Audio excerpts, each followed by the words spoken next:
again. We're trying to do simulcast here. And looks like we're up on both channels at the moment. Yes, we are, I guess. So, good evening, folks. Welcome back to the page, Astronomy by the Bay. It's Chris Kerwin here. I've got Mike Powell here in St. John. Say hi, Mike. Hello. And we have Paul Owen up in Hampton. Hello. And Emil, our silent partner, is joining us in from Betlegeuse right tonight. So he's going to keep an eye on your Facebook comments and send them back over to YouTube for us. We're trying a simulcast now tonight on Facebook and YouTube.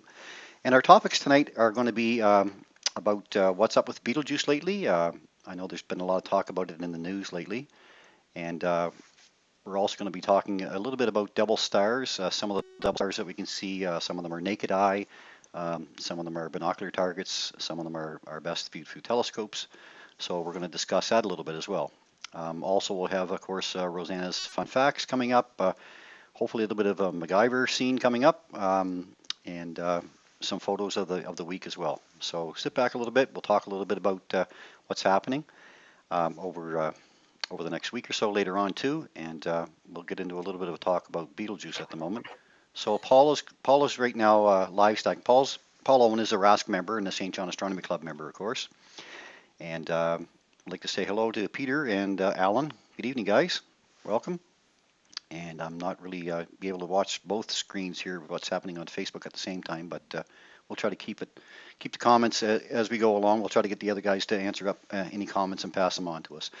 So Paul has, I believe, Betelgeuse up in his screen. So Paul, if you want to share your screen at any time. Okay, let me click on you here. There we are. There you be. There you be. And there be Betelgeuse, if you can see that. Yep, very, very nice. So, of course, Betelgeuse is a red giant star. And there's been a lot of talk about Betelgeuse or Betelgeuse, whatever you want to call it. I know Betelgeuse was the movie, and some say Betelgeuse, some say Betelgeuse, some say potato, some say potato, tomato. But anyway, it's been in the news a lot lately about it dimming quite a bit. And this is the live stack. So what Paul's doing here is he's stacking a picture on top of another picture. So his camera is taking an actual photo, and that photo gets stacked on top of the next photo every so many seconds. I'm not sure how many seconds you got it set for here tonight, Paul. I got mine set for 14, but I've only got 16 stacks, but it's a bright star, so yeah, you'll be able to see lots of it. So yeah, so lots of light there for sure. Yeah. And yeah, see, Trudy's coming with comments. Okay, so let's talk a little bit about Betelgeuse. The stars in the night sky, of course, are normally static and they're unchanging. Have an exception currently among them, and that's the star Betelgeuse, this red supergiant that makes up one of the shoulders of the constellation of Orion. And it's not only been fluctuating brightness lately, but it's also dimming in a fashion never before witnessed by living humans. Once among the 10 brightest stars in the sky, it's now merely comparable to the brightness of the stars on Orion's belt. But its dimming seems to have stopped, but only recently. There's actually no scientific reason to believe, though, that Betelgeuse is in any more danger of going supernova today than it has at any random day over the next 100,000 years or so. But many of us, including a great many professional and amateur astronomers, are hoping to witness the first naked-eye supernova in our galaxy since 1604. Although it won't pose a danger to us, it will be spectacular. And here's what we'll be able to observe from here on Earth. So when Betelgeuse does go supernova, right now Betelgeuse is absolutely enormous, irregularly shaped with an uneven surface temperature. Located about 640 light years away, it's more than 2,000 degrees cooler than our Sun, but also much larger, at approximately 900 times our Sun's radius, and occupying some 700 million times our Sun's volume. So if you were to replace our Sun with Betelgeuse, it would engulf Mercury, Venus, Earth, Mars, the asteroid belt, and even Jupiter would be inside it. But there are also enormous extended emissions around Betelgeuse from material that's been blown off over the past few dozen millennia, matter and gas that extends out farther than Neptune's orbit around our Sun. Over time, as the inevitable supernova approaches, Betelgeuse will shed more mass, continue to expand, dim and brighten chaotically, and will burn progressively heavier elements in its core. Even when it transitions from carbon to neon to oxygen to silicon fusion, which it will do, we won't have any direct observable signatures of those events. But at some critical moment in the star's evolutionary process, the inner core's silicon burning will reach completion, and the radiation pressure that's deep inside Betelgeuse will plummet. As this pressure was the only thing holding the star up against the gravitational collapse, the inner core, that's composed of elements like iron, cobalt, and nickel, now begin to implode. It's difficult to imagine the scale of this, an object totaling about 20 solar masses spread out over the volume of Jupiter's orbit, whose inner core is comparable to and more massive than the size of the Sun, suddenly begins to rapidly collapse. As large as the gravitational force was pulling everything in on itself, it was counterbalanced by the radiation pressure coming from nuclear fusion in the interior. Now that fusion and that outward pressure is suddenly gone, and collapse proceeds uninhibited. The innermost atomic nuclei, a dense collection of iron, nickel, cobalt, and some other elements, get forcibly scrunched together where they fuse into an enormous ball of neutrons. The layers atop them also collapse, but they rebound against a dense proto-neutron star in the core, which triggers an incredible burst of nuclear fusion. As the layers pile up, they rebound, creating waves of fusion, radiation, and pressure that cascade throughout the star. These fusion reactions take place over a timescale of only about 10 seconds, and the overwhelming majority of the energy is carried away from the form in the form of neutrinos, which hardly ever interact with matter. As a result of this, the neutrinos become the first signals to escape and the first signals to arrive here on Earth. Whenever the supernova actually occurs, or occurred, which could have been any time from the 14th century onward because the star is 640 years away, it will be the neutrinos that arrive here on Earth first. In 1987, a supernova from 168,000 light years away wound up creating a signal of a little over 20 neutrinos across just 3 small neutrino detectors that were operating at the time. There are many different neutrino observatories in operation today, much larger and much more sensitive than the ones that we had at our disposal 33 years ago. And Betelgeuse, just 640 light years away from us, would send a signal some 70,000 times stronger on Earth due to its close proximity. In 2020, if Betelgeuse were to go supernova, our first surefire signature would come in the form of high-energy neutrinos flooding into our neutrino detectors all over the world, in a burst spanning some 10 to 15 seconds. There would literally be millions, perhaps tens of millions of neutrinos picked up all at once by these observatories. A few hours later, when the first energetic ripples created by this cataclysm reached the star's outer layers, a breakout of photons would reach us, a swift spike that increased Betelgeuse's optical brightness tremendously. All of a sudden, the luminosity of Betelgeuse would spike by about a factor of 7,000 from its previous steady value. It would go on from one of the brightest stars in the night sky to brightness of a thin crescent moon, about 40 times brighter than the planet Venus. And if you've been out to take a look at Venus right now, you could understand how much 40 times brighter than that would be.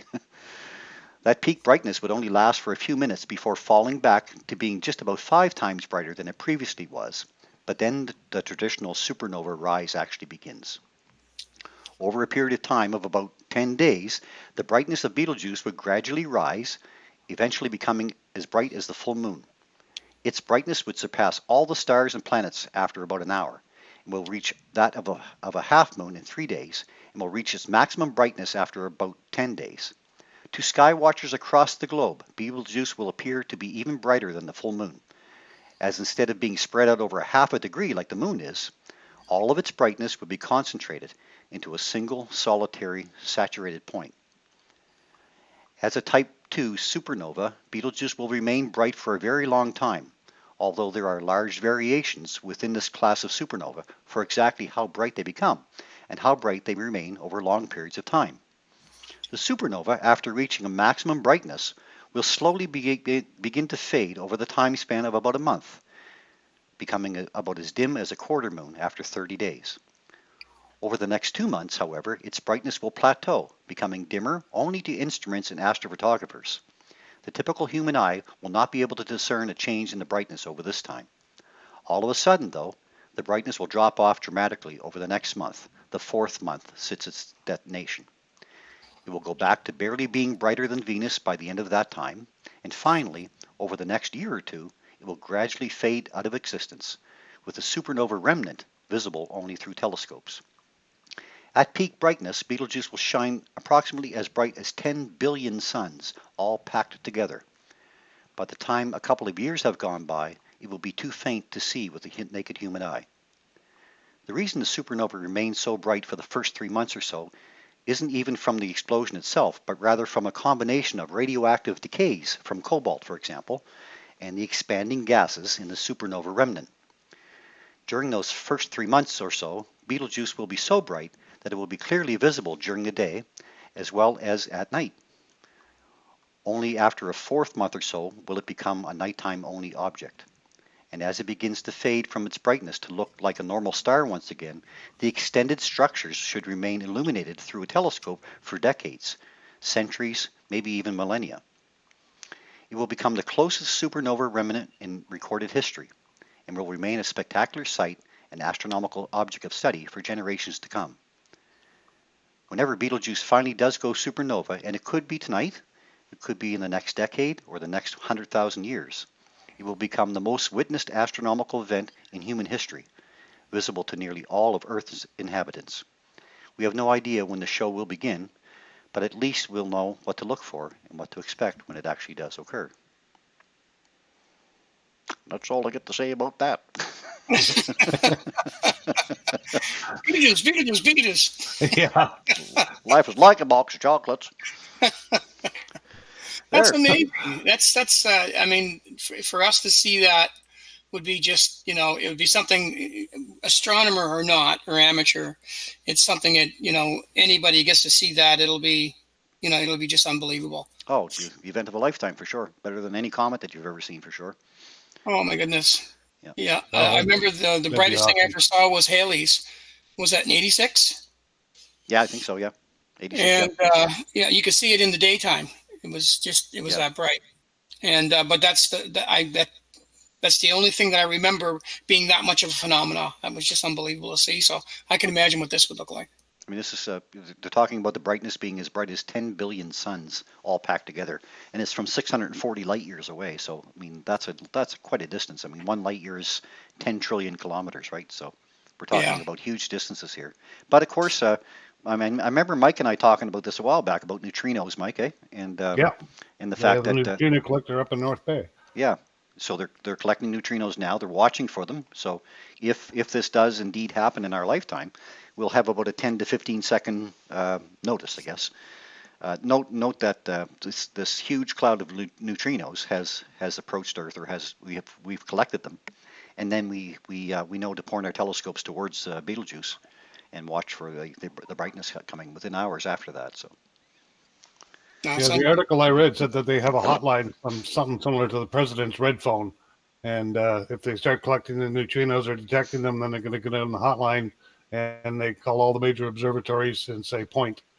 Wow. So everybody gets spun around. Wow. Yeah.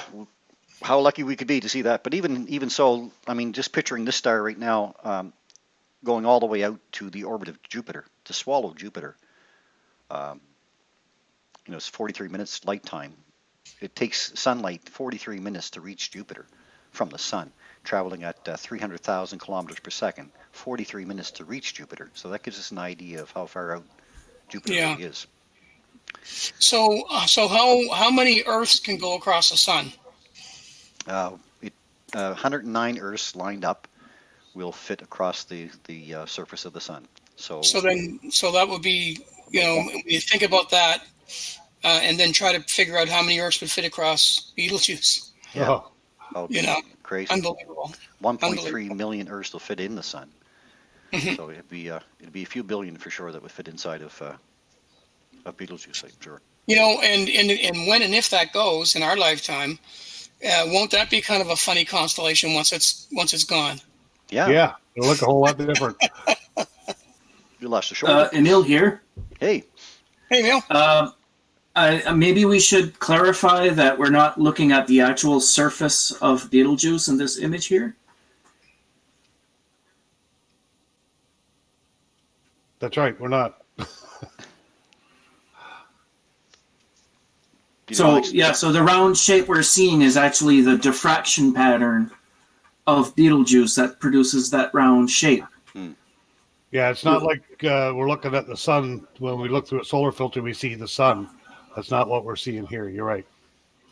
There have been observatories, the huge ones, that they've been able to resolve the surface of Betelgeuse. It is possible, but not with telescopes available to amateurs. So I thought we should have be honest about this here. Yeah, we can't really see the surface of any star at the moment, right?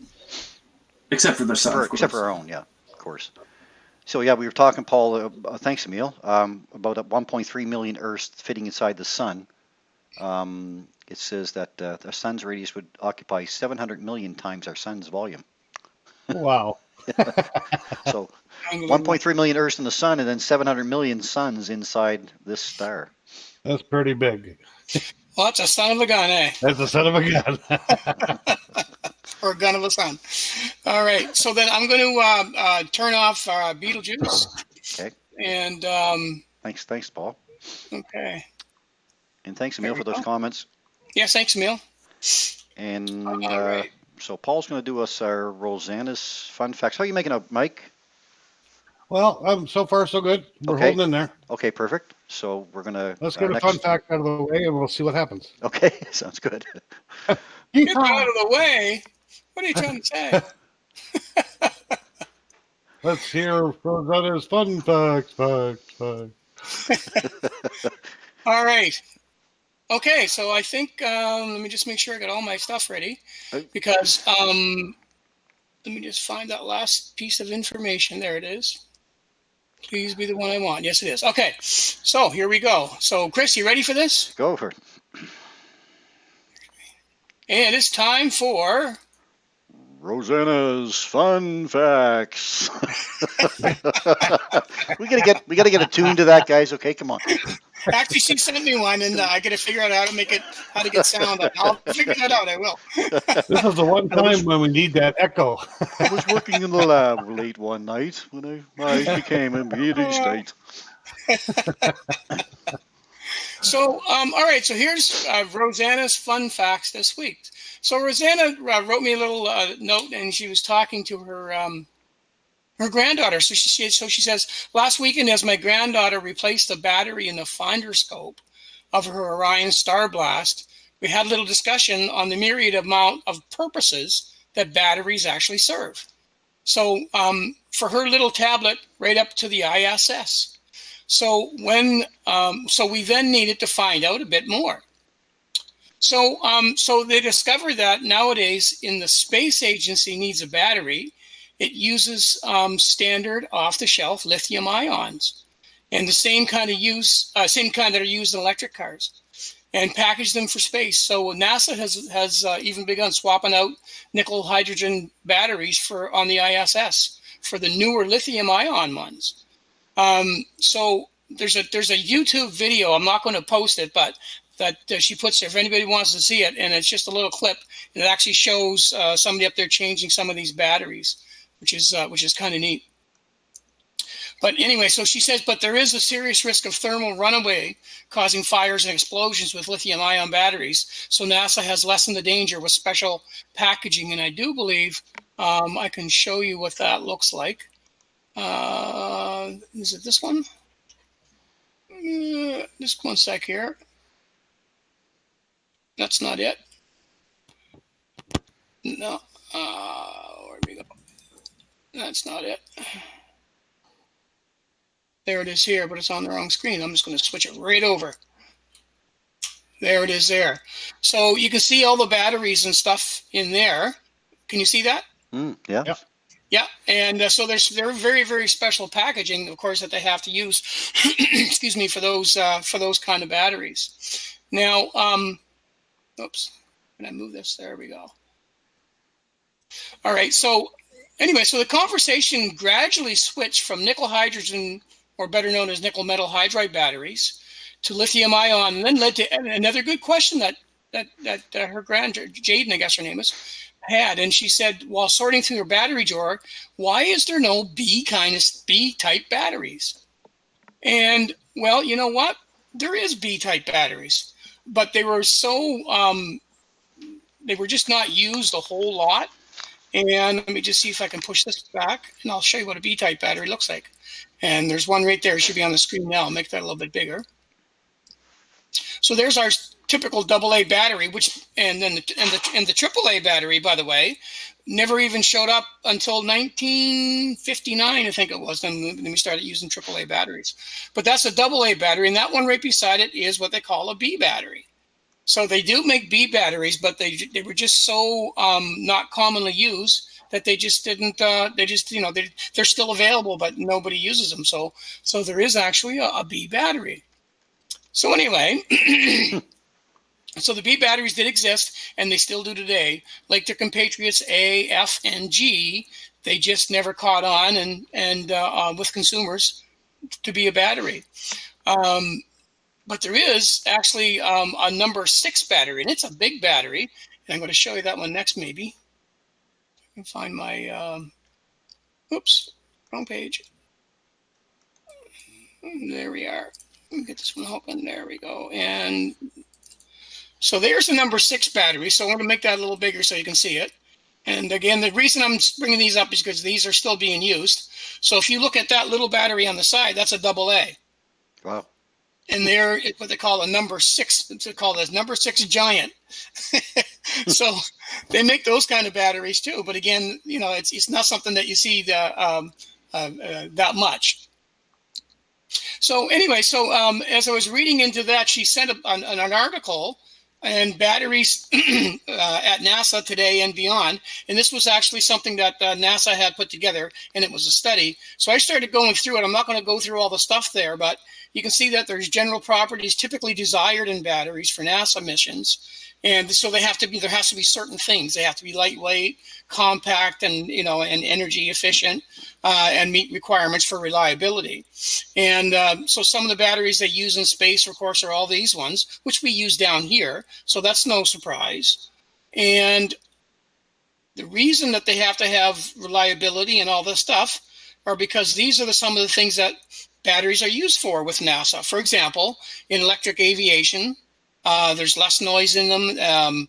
All aircraft limited by massive energy storage systems. They're safe, reliable, lightweight, and so on. For extravehicular activities like the spacesuit power, so it's okay. They have to have batteries to support, the astronauts' life support. Again, you couldn't get more important than that. And then they also use them in landers and rovers and robotic missions. And whatnot. So those are some of the things that they use the batteries for. So this whole article here, I'm not going to go through it. I just want to just scan it down for you. It was put out by NASA. And if anybody wants to see it, I've got the link to it, and I can put it up there. So so these are all things that came up when Rosanna was talking to her granddaughter. So that's this week's Rosanna's Fun Facts about the batteries and NASA. I like it. Yeah. Thanks, Rosanna. That's awesome. That was terrific. Great. All right. Paul. I got to find my way back here so I can unshare. Okay. There we go. There, you're back. Okay, perfect. I'm back. That's cool. All right. Excellent. Thank you. Get that giant battery. That's what you need, Strap Mike. that big battery to the leg of my tripod. You put 3 of them around, and actually 2. That's what we need in star parties, eh?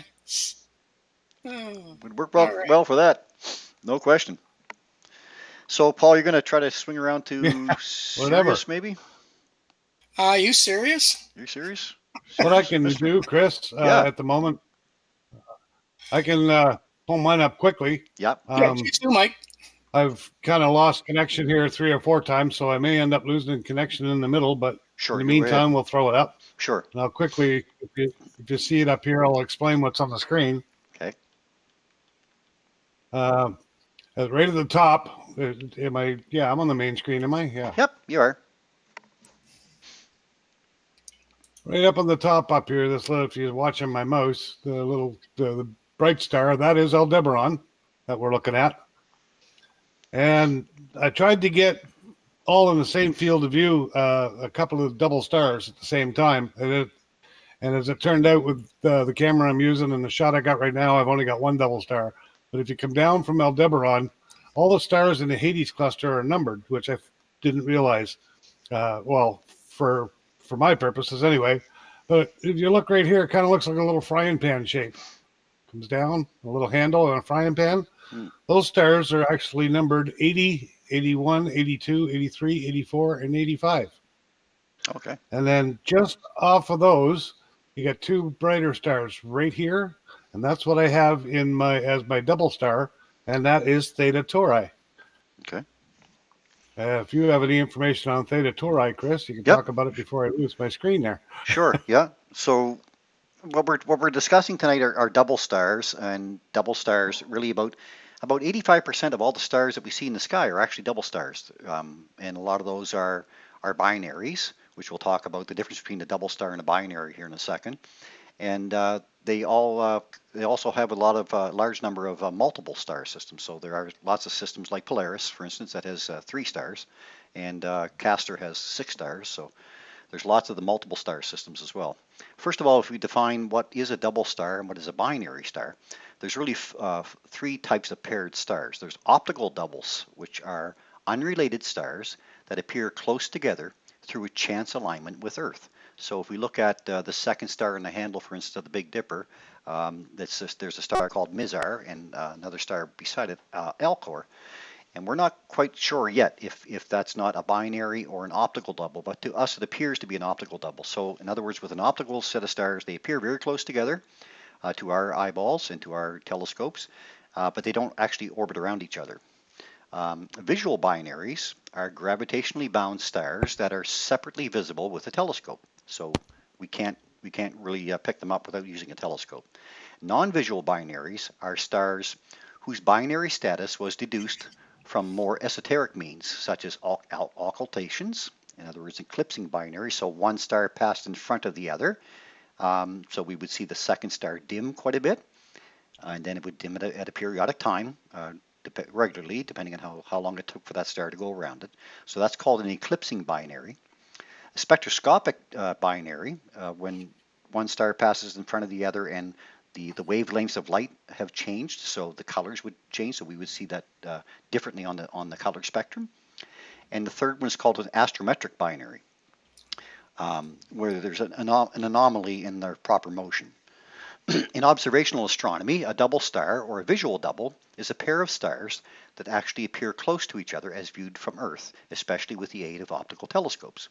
This occurs because the pair either forms a binary star, there's a binary system of stars in mutual orbit, or it's an optical double, a chance of line sight alignment of 2 stars at different distances from the observer. And binary stars are important to stellar astronomers, as knowledge of their motions helps us to direct calculate their stellar mass and other stellar parameters. The only possible case of binary star whose components are separately visible to the naked eye is in the case of such stars like Mizar and Alcor. Though actually it's a multiple star system, but it's not known for sure whether Mizar and Alcor are actually gravitationally bound. And it's the same thing with Castor, the stars of Castor and Pollux, which are in Gemini. So a binary star is a star system consisting of 2 stars orbiting around their common barycenter. Systems of 2 or more stars are called multiple star systems. These systems, especially when more distant, often appear to the unaided eye as a single point of light, and then they are revealed as multiple by other means, usually through binoculars or telescopes. So Mike was referring here to Theta Tauri, Mike? Yeah, Okay. Theta Tauri, these 2 right here. So let's go to look at what I've got for notes for Theta Tauri. Theta Tauri is a wide double star system, actually consisting of 2 sets of spectroscopic binaries. So we're seeing 2 stars, but there's actually 4 stars in that grouping. So suspected and proven by the wavelengths of light that are given off by the pair, especially when they eclipse each other. So when they pass in front of each other, that's when we get to see their colors. Theta Tauri A is about 152 light years away, and Theta Tauri B is about 157 light years away. Theta Tauri AA is an A-type giant star, and its companion star orbits it every 141 days. Theta Tauri BA is an orange K-type giant star, and its companion orbits every 16 years. Now I'm talking about K-type stars, A-type stars, type O stars, type B stars, all of those terms we're hoping to get to in a future talk. We're going to talk about the types of stars and their characteristics, what that all means. So that's Theta Tauri, Mike. Yeah, that's the only double I got in that field of view, okay. Unfortunately. And I've lost connection here once, so. No problem. Okay. So Paul, are we gonna be able to flip back to you at this point? Oh yeah, yeah. Okay. No, I'm all set. Yeah. Okay, so we're gonna go from Mike again. There's at least 3 sets of doubles in this area that Mike's looking at. It's called the Hyades, and it's inside the constellation of Taurus, the bull. So we're going to flip from Mike's view here over to the brightest star in the sky, which Paul has up. And I'm going to get Paul on the screen here. Okay, so I'm going to share my star chart first, okay, so that you can see where it is that we're looking. Great. So you can see it now. So we talked about, and we were at Orion, and we were at Betelgeuse, which is right here. And now we're over to Sirius, which is, if you look where that little target is, that's sitting right there. So that's the area in the sky. So this is going to be pretty much, right now, it's going to be pretty much almost due south. And it's the brightest thing that you're going to see out there tonight, unless Venus is still up. And so that's basically where we're looking at. So now I'm going to go and show you what the star looks like, and you can go ahead from there, Chris. Great. So I'm going to, there you are. Perfect. Thanks, Paul. So I got a couple of comments here. First of all, there's one come from Lovely ARR. When is the next annular solar eclipse in St. John, NB, Canada? I know the next annular eclipse in Fredericton is July 23rd, 2093, but not the next in St. John. So an annular eclipse, I'm not quite sure. If you go to timeanddate.com and type in St. John, NB, you should be able to pull up the next number of eclipses right up to 2100 or so. But our next total solar eclipse now is in Fredericton, actually on April the 8th of 2024. So we've got a total solar eclipse on its way. From St. John, I think we're about 98%, something like that, 98.5%. So very close, but not quite the real thing. Hope that answers your question. The total solar eclipse, again, on April the 8th of 2024. So that's less than 5 years away right now. So we got to get ourselves some plans. Yeah. Hopefully a snow filter for April the 8th. Okay, so let me get back to my notes here for Sirius. Don't be serious. Should we take you serious? Take you serious. Why not? Sirius is the brightest star in the night sky. It's almost twice as bright as Canopus, which is the next brightest star, which is actually located in the southern hemisphere.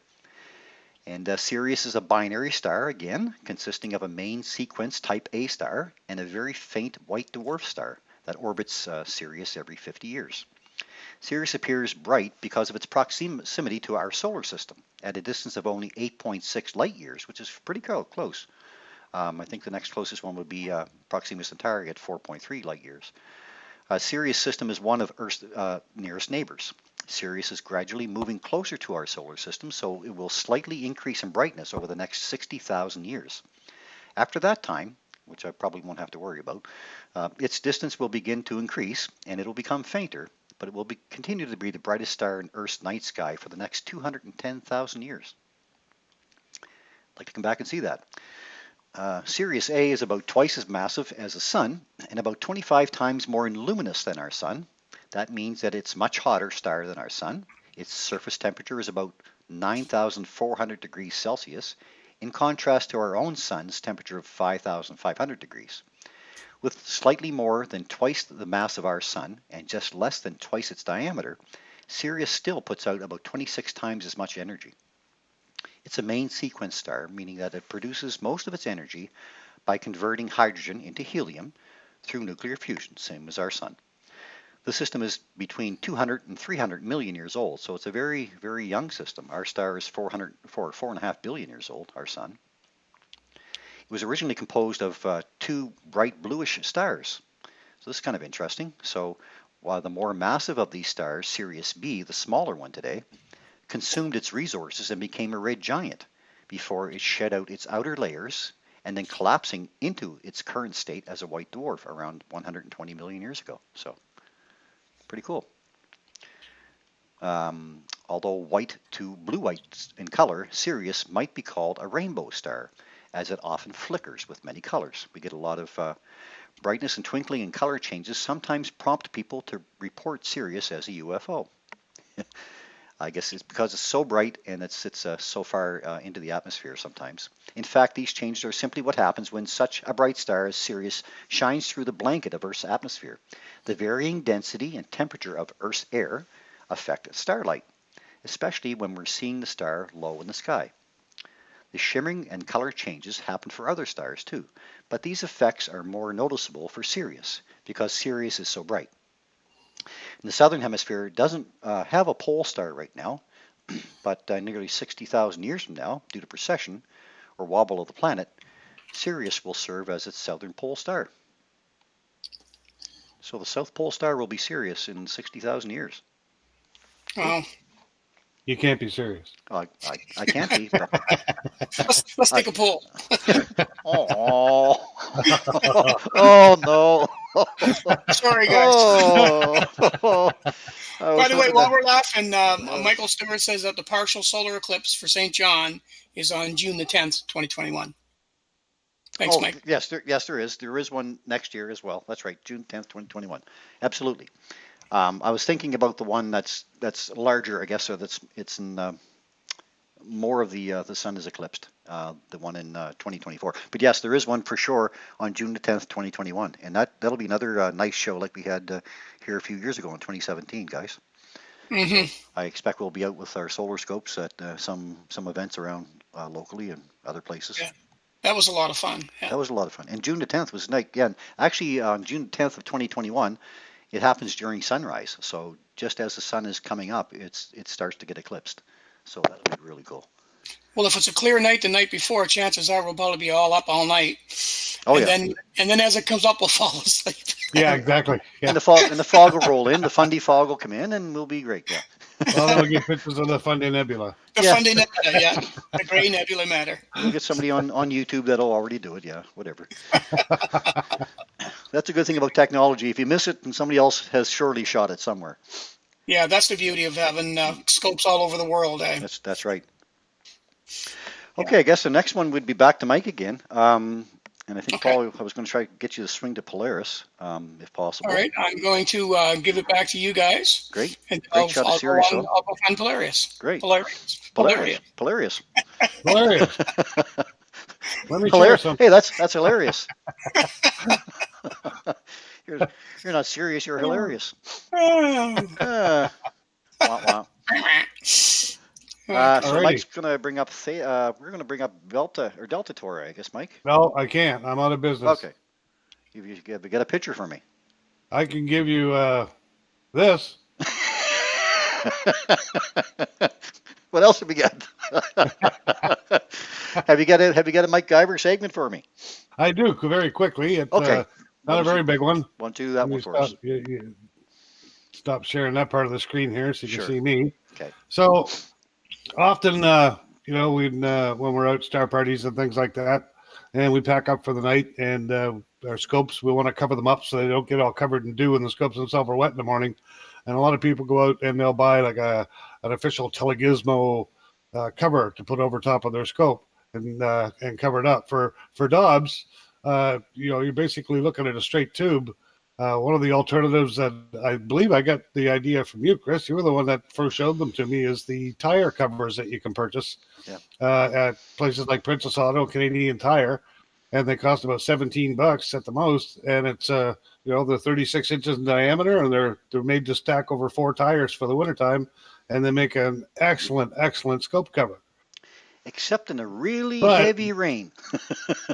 Yeah. Mount Carlton, really heavy rain. Yes. Yeah. So I thought that's a cool idea, but I was out when a star party, actually, I was up in Fredericton, and when I was up there, I was using a 6-inch refractor, and that tire cover just isn't the type of deal to fit over something like a 6-inch refractor. And I thought, you know something, instead of going out and buying this official thing, I think I can make one, because that's what I do. So off to Canadian Tire I went. Actually, this one comes from the dollar store. And I don't know if you can see it here. I'll try to open it up.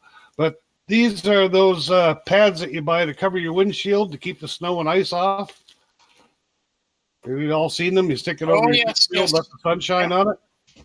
But if you take that, you fold it in half, and you sew down one side, and then you come back over to here, and you sew down a quick down the other side. You just created a nice big bag to slide over top of your scope. And being reflective on the outside, it reflects the heat away. And it's waterproof on the inside. And out of a dollar store bag, you've made yourself a refractor scope cover, or I've put it on top of my spit cast as well. It's big enough to fit over the top of those. So there's a scope cover in a bag made out of a dollar store. I believe this is, the windshield warmers or whatever you call them. And so hold on, And Mike. you can keep your lunch in the daytime. yes, you can. But it's 30 seconds of sewing and you're done. And it's very inexpensive, and it works just as well as the official astronomy ones. So I thought that was kind of a cool little knick-knack. So hold on, guys. I think we've lost our feed here. Just a second. We're frozen on Facebook at the moment, and we're spinning on YouTube at the moment. I had to mention lunch. YouTube still looks good here for We lost our feed. Okay, so it looks like it's YouTube come looks. back. Facebook looks good for me. Okay, so it looks like it's coming Yeah, back there YouTube now. looks good from my end.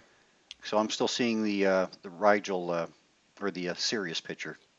There it is. Okay, it's back again now. Hang on, folks. I'm just trying to be sure that we're up and running here. So who's seeing We're Facebook back to up? business. And I'm seeing the circling now again. So You said YouTube looks great from my end, Chris. okay, good. Well, let's continue. Okay, because I've still got the Sirius star up here that Paul was showing. All right, well, YouTube is I'll okay. show one Okay, more roll. Lewis MCA says YouTube is okay. So we got a. You guys are checking that end out. I'm just going by what I'm seeing here on my Creator Studio. So Yep. let's carry on. If everything's good and you guys say it's good, let's carry on. Okay. One more So- little item that I've come to use quite a bit, and you guys have all seen them.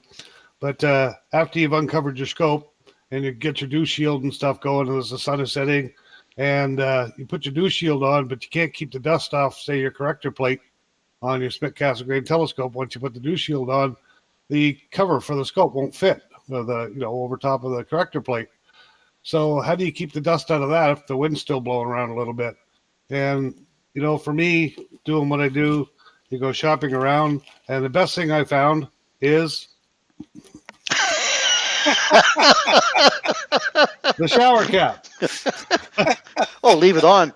It's an elastic band, and it fits right over the top of your dew shield without squishing it. And now you've got a dust cover for your scope that works perfectly fine. I mean, it's a nice heck of a design on it. You can get them in all different sizes. I've actually found packages of them where I've gone down to a 3-inch, and it'll fit over top of, say, my 3-inch refractor, right on up to this one that covers my 9 1/4. And if it starts to rain and you cover your scope, you can keep your hair dry. So you got a 9 1/4 head there too. Your So head size is 9 1/4. Is that what you're trying to tell us? Yeah. For pennies, you can get yourself a nice, cover just to keep the dust and stuff off your corrector plate or cover the end of your scope. And the shower caps in the dollar store are the way to go. So that's my MacGyver moment. Thanks, Mike. That's Thanks a fantastic. bunch. That's great, buddy. Appreciate that. Okay. The cap fits good. Well, before we get to Paul, your shot, I want to make sure that we get the photos in here. So before we go to Polaris, maybe we could bring up a couple of photos. Are you able to do that, Paul, with your capture, like your magazine thing as well. Well, you can do Trudy's first. Okay, so I'll bring up, so I do have, there is a Gmail account, and it's Sunday Night Astronomy Show at gmail.com. So if you'd like to send your photos in to us, just send them to Sunday Night Astronomy Show at gmail.com. I received a couple here from Trudy again this week, and we're happy to feature your photos on our live feed here. So let me bring up Trudy's 2 photos here first of all, and bear with me, guys, and make sure I get this the right way. Okay, so I think this one here will do it, and I got to bring it over to the screen, I guess. So, all right. So Trudy sent us a Starlink photo. You guys are seeing that okay? Oh, hang on. I'm not sure in just a second. I see me. I see Mike. Yeah, he's a hang on. star. Hang He's on, a Starlink. I am. Let me share my screen. Here we go. I'm going to share this one. Okay. There we are. Okay, now we're good. Now we'll bring the picture over. Oh, wow. Yeah.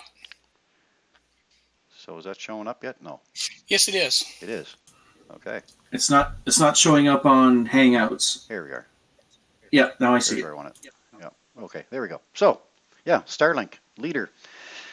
May 27th of 2019 at 10:27 p.m. Trudy caught this one. So this is the Starlink satellite mission, I'll call it.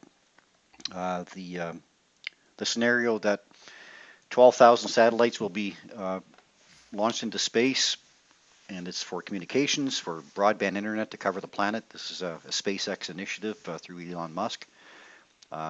Possibly up to another 30,000 on top of this 12,000, so there could be up to 42,000 of these satellites. Paul did quite a talk on those, really nice talk on those last week, and this is the reflectivity that one of them was giving. This one here had not reached its orbit, its final orbit at the time, but if you go out a few days after the launch, you should be able to see a train of these flowing across the sky. It's quite impressive to see them all going at once, but then it's also quite upsetting to know what's going to be happening with them all. Time to get 12,000 of these up there. But really nice capture, Trudy. I don't know how many seconds that was to capture that, but really nice and bright. Reminds you of the old iridium flare days when we had iridium satellites up there. And I guess the last of them has come down now. So we'll have something else bright to look at in the sky. I guess a number of them, especially during sunrise and sunset, I guess. Let's see what else Trudy sent us in now. If I can go back over, and I'm going to drag this one over. And this is another photo that Trudy sent us. It's noctilucent clouds. Nice. High orbiting clouds. I don't know a whole lot about them. I can confess that. Maybe someone else can chime in here. Maybe Emil, if you happen to have a couple of words on them. Nope. Okay. Simple answer. Thanks for your help. There they are. Oh, I see them. There. Yep. Yeah, Nope. yeah. Yep, there they are. Yep, that's him. Maybe Yeah. I'll- Well, typically they That's show awesome. up in the north sky, and they come up at a very specific time of night that you can see them, which is so because again, it's just more of that reflectivity phenomena that the sun gives a lot of things as it's starting to set. And these clouds that are higher region than a lot of other clouds are, and they kind of stand out because again, as you can see with that photograph, they're absolutely just stunning to look at. And they're not up all that long either. Like they're not up all night long. They're up just for a very short period of time. But if you go on most of the sites, there's and a lot of the weather stations, they'll let you know when noctilucent clouds are going to be available. So Okay, yeah, so they're absolutely nice to look at. perfect. Thank you, Paul. Yeah. Here's speaking of Paul, here's a photo that Paul picked up. He posted earlier today, I guess, of the jellyfish nebula. Nibla, Nebula. you say jellyfish. I hunger. Going back to Trudy's picture, she just texted on YouTube. This was handheld for 4 seconds. There. Didn't know they were rare and didn't bother with the tripod as I wasn't feeling well. Oh, Well, that's no Wow. excuse. Sorry, Well, but it's a thanks beautiful anyway. capture, Trudy. You should be very, very happy that you got that. Absolutely. Absolutely. Thanks for sharing those, Trudy. Really appreciate that. Yeah, Paul posted this one today. This was over the last couple of nights, Paul, or It was actually just last night. I decided to go out and try to get something with a little rig that I put together, that little 80 millimeter telescope with a, excuse me, with a reducer. And I shot the jellyfish by itself earlier with a larger or a longer focal length, but I want to try to get it along with the other nebula that's there. And those two stars that you see are basically, one of them is the foot of Gemini, and then there's another star that extends down. So if you can, and I think it's the foot. If you're looking at Gemini leaning on the side where their head is to the right, to the left, and their feet are to the right, then that would be the foot that would be on the top of the two on the bottom. And anyway, so right in between those two stars is where that nebula sits. And so I was at it for a while, but then for some reason we got a whole lot of high cloud came in, so I ended up throwing away about an hour and a half's worth of data. So that's only about probably 3.5 hours worth of imaging time. But it was nice because I just wanted to get the whole thing in one frame, and I was fortunate enough to be able to do it. So beautiful, nice capture. Very nice. yeah, thanks. So you have another announcement, I guess, Paul, or something else to share Well, with us? it's not so much an announcement, but let me just figure out. Let me stop sharing here first of all. Yeah, then Okay. I'll show a little bit of what's just sort of come out. I'm just going to actually I don't have to share. You can just share me, I guess. There we go. And I'm not sure how to do if I just click on myself. There I am. Hello, me. Good to see me. How you been, me? So over the last few days, there's been some of the New Brunswick featured in the Sky News magazine. And for those who don't know about Sky News, it's a magazine that's now owned by Rask Canada, and it's a magazine that's been around for a long, long time. And it used to be a privately owned magazine, and then Rask bought it. And so now they're, they have control over what goes in it, and they're putting together some really, really nice stuff in it. So I'll show you the cover. So basically, that's the cover for this month, and so you can see that there's a mask of the astronaut. Excuse me. On the cover. So what they're doing with this particular magazine this month is they're promoting, because we're getting so close to galaxy season, that they wanted. There's a thing that, well, as some amateur astronomers do, called the Messier Marathon, which means you try to get all 110 Messier targets in one night. Excuse me. Let me have a sip of coffee here.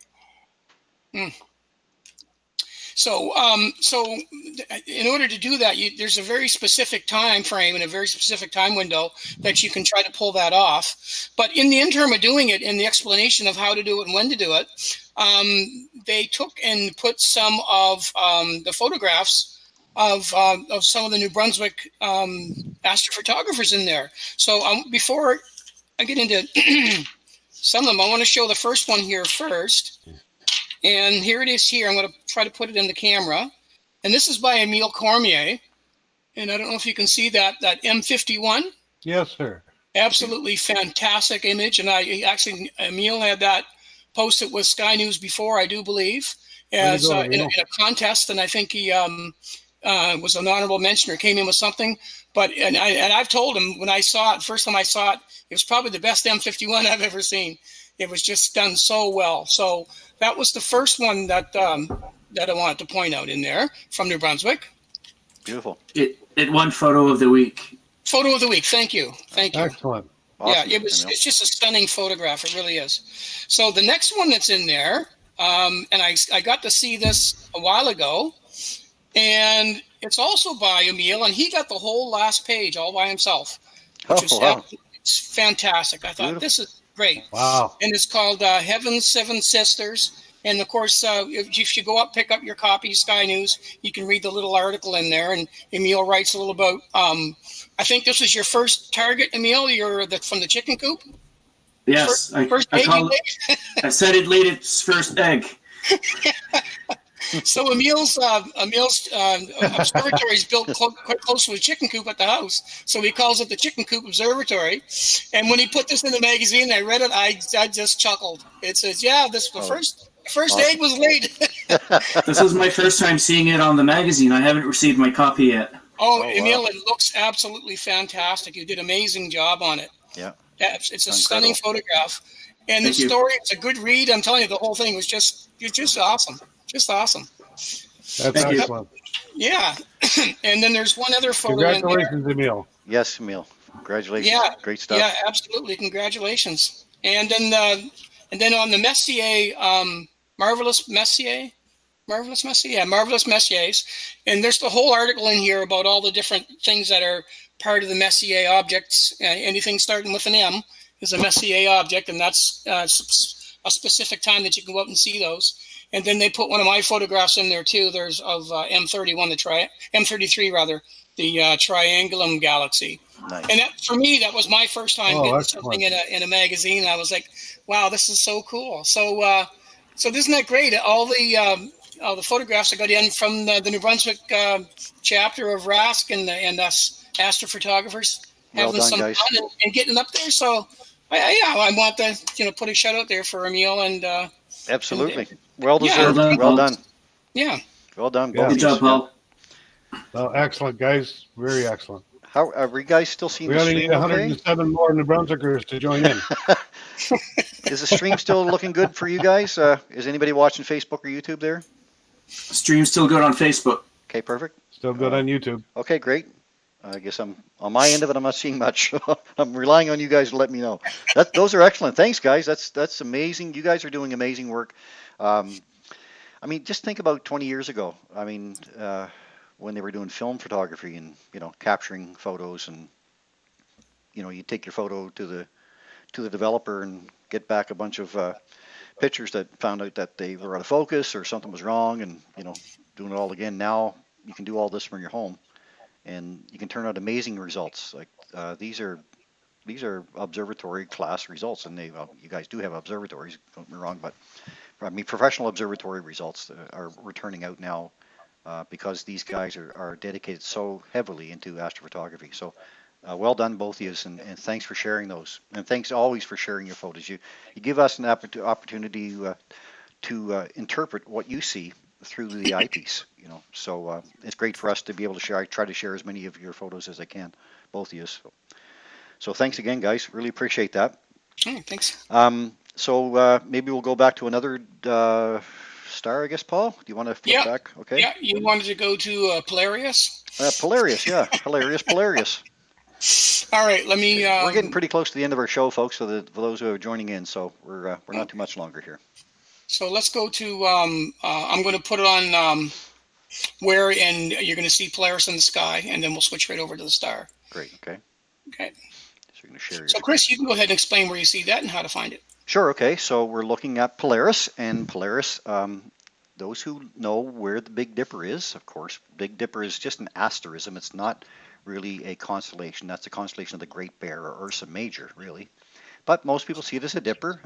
Other people in England see it as a plow, and other countries they see it as a chariot. There's, I think in China they see it as three slaves pulling a chariot. It's given different names in different countries and through different cultures as well.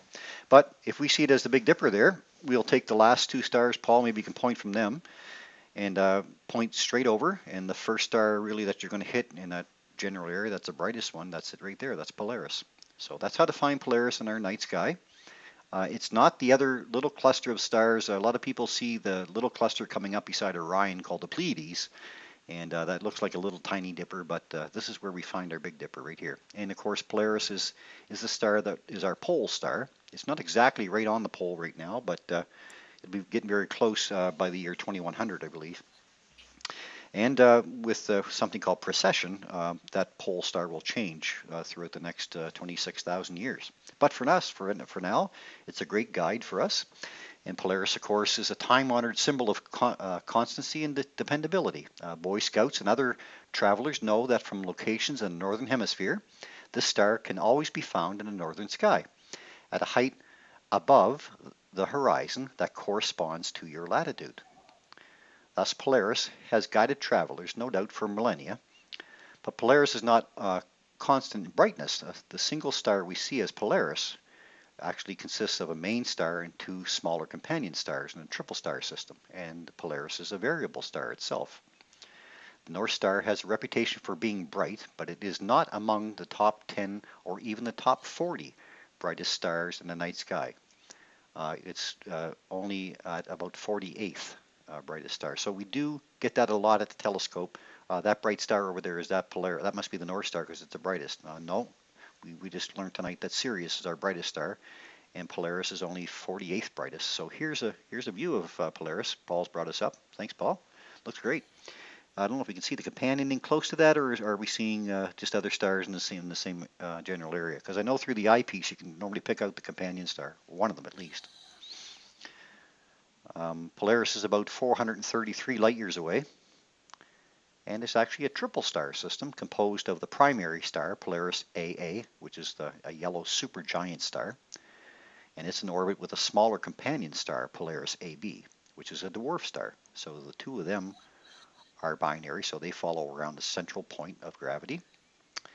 And then the pair of those are in orbit around Polaris B, which was discovered back in 1779 by William Herschel.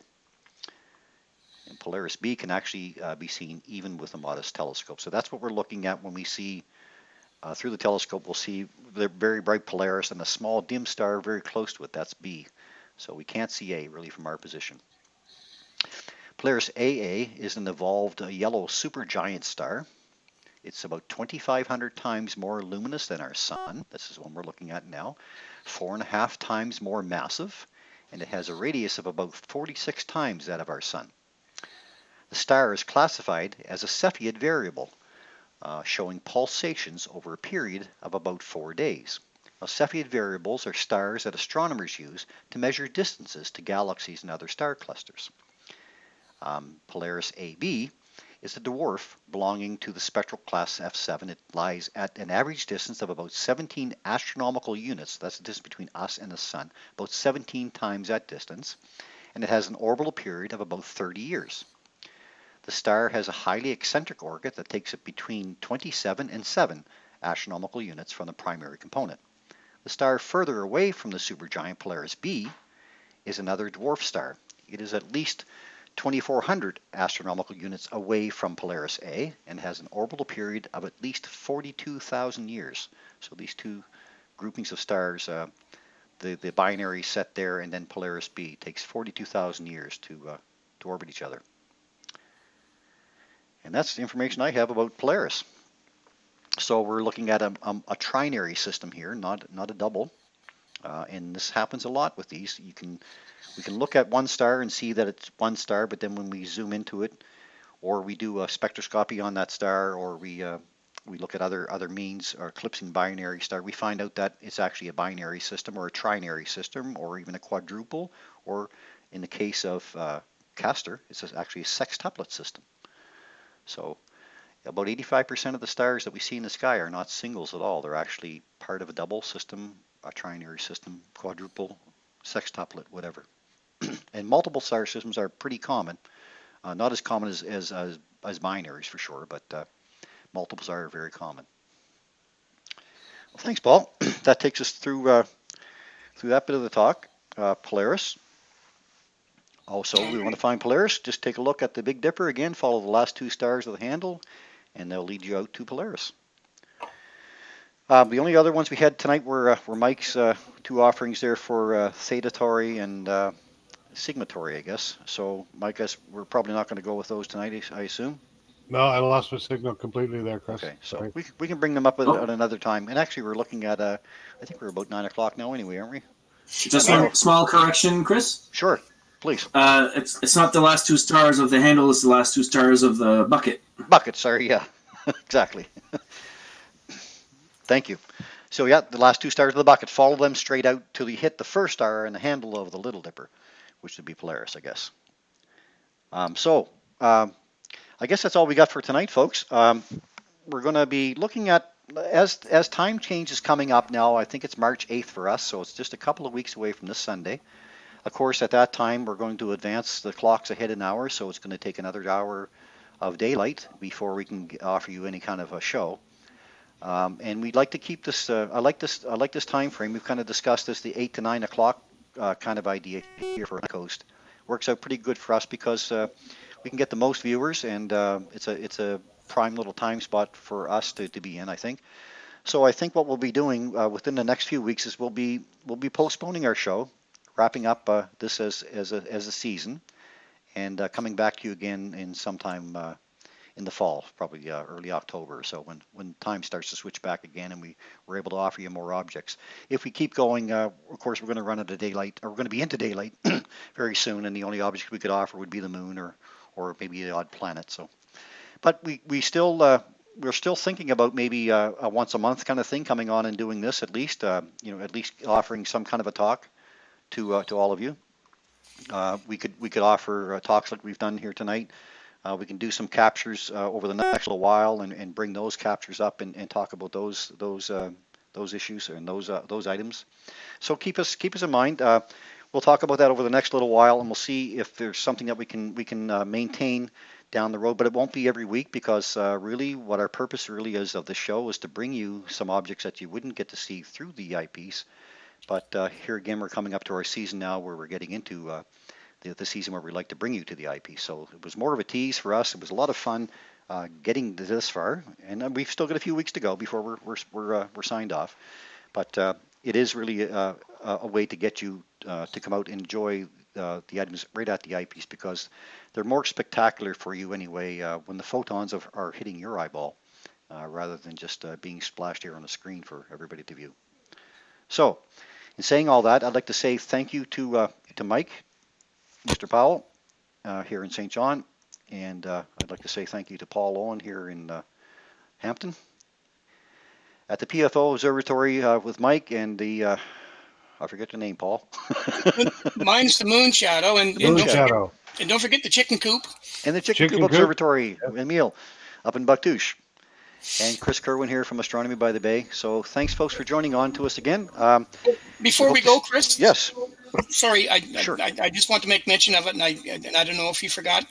I might but have. we're starting a workshop series. Yes. Out in Hampton, and it's going to be starting on March the 11th, which is a Wednesday night, and it'll be 4 consecutive Wednesdays from 7 to 9.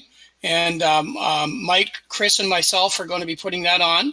And it's going to be an introductory to astronomy course, and we'll cover a lot of things in there. So if you're interested in signing up on that, for those who are local in the Hampton area, or if you know someone in and around this area, you can just simply go right on the town Facebook site, and they're setting up a page for that, and you can register there if you wanted to come. But anyway, we're looking forward to it. So, because we've done a few workshops and we have an absolutely great time doing them, and we're just getting ready to do another one, so it's going to be a blast. Thanks, Paul. Sorry. Yeah, no, I meant to mention that, but I wasn't sure if you were ready to do it yet. So that's great. It gets the word out there, and we're more than excited to offer another beginner's astronomy course. So this will get you right from the very beginning up to the point of where we're discussing telescopes and equipment and that type of thing, and how to look at how to find things in the night sky. So nice course to get us started and to get you comfortable with what we're talking about here. So with that, anybody else have anything else they'd like to add before we sign off? All good? Okay.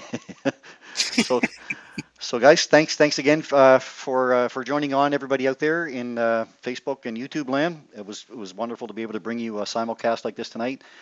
So we'll hopefully see you all back again next week. And as we like to say at the end of our night, what do we say, Mike? Keep your scopes pointed up. That's right. Thanks, everybody. Thanks for joining on. We'll talk to you all again soon. Have a pleasant week. Night.